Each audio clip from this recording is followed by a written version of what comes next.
We are beginning a new book of the Bible in our 8:30 Sunday study, the book of Ruth.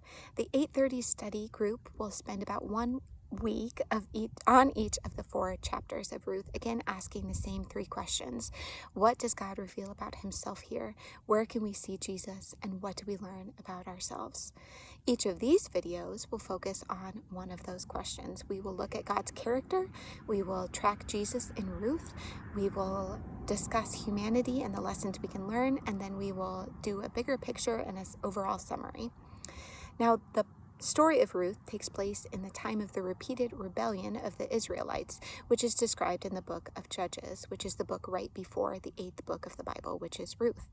This true story begins in the pagan country of Moab, which is in the northeastern region of the Dead Sea, which is about 50 miles from Bethlehem, after a famine forces Naomi and her family here. Her husband and her 2 sons die, and Naomi is left with her sons' Moabite wives, Orpah and Ruth. Ruth stays with Naomi, and they journey to Bethlehem together, where Ruth, whose name means friendship, finds a kinsman redeemer in Boaz, whose name means strength. So what can we learn about God in the book of Ruth? When God is mentioned throughout the book, his covenantal name, Yahweh, is used. He is revered and honored. While God is not depicted as speaking in the book, he is orchestrating all the events. In this book, we can see his sovereignty and his providence. God sovereignly led the pagan widow Ruth from another people and a place to follow him. He arranged for this Moabite widow to be welcomed into Jewish society. He then led her to the field and provided an honorable kinsman redeemer in Boaz. God had previously instituted the law of the kinsman redeemer and this marriage as described in Deuteronomy chapter 25, and he then enabled Ruth to conceive. God arranged for all these events with care. From Ruth and Boaz came David, the future king, and then from this line, Jesus came. While the book of Ruth doesn't explicitly state that God caused all these things to occur, the reaction of the women in Bethlehem makes it clear that they knew that it was all the Lord's doing. In chapter 4, they say, "Praise be to the Lord," they say, "who this day has not left Naomi without a guardian redeemer."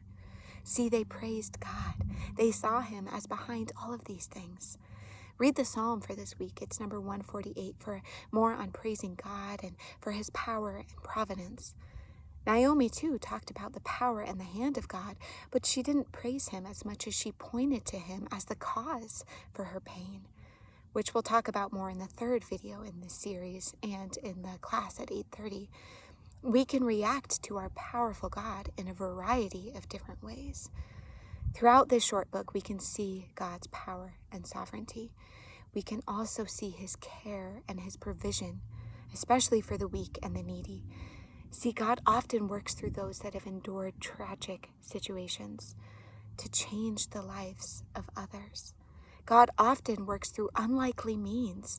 Ruth was a poor widow and a foreigner from an unliked people group in a distant place, and yet God used her as part of the family line of both David and then of Jesus. Indeed, God is in control of everything that happens, even when we don't understand the situation.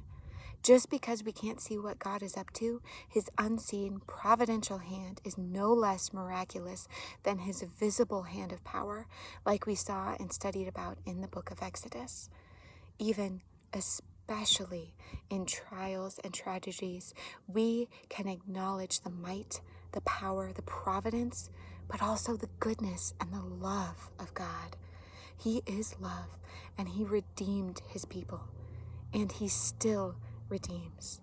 He takes people with a messy past, people in current tragic situations, people with a hopeless present, and he provides redemption for them. Have you trusted him as Redeemer? Think about it this week, and I invite all of you to come to our 8:30 study on Sunday, again looking at the book of Ruth.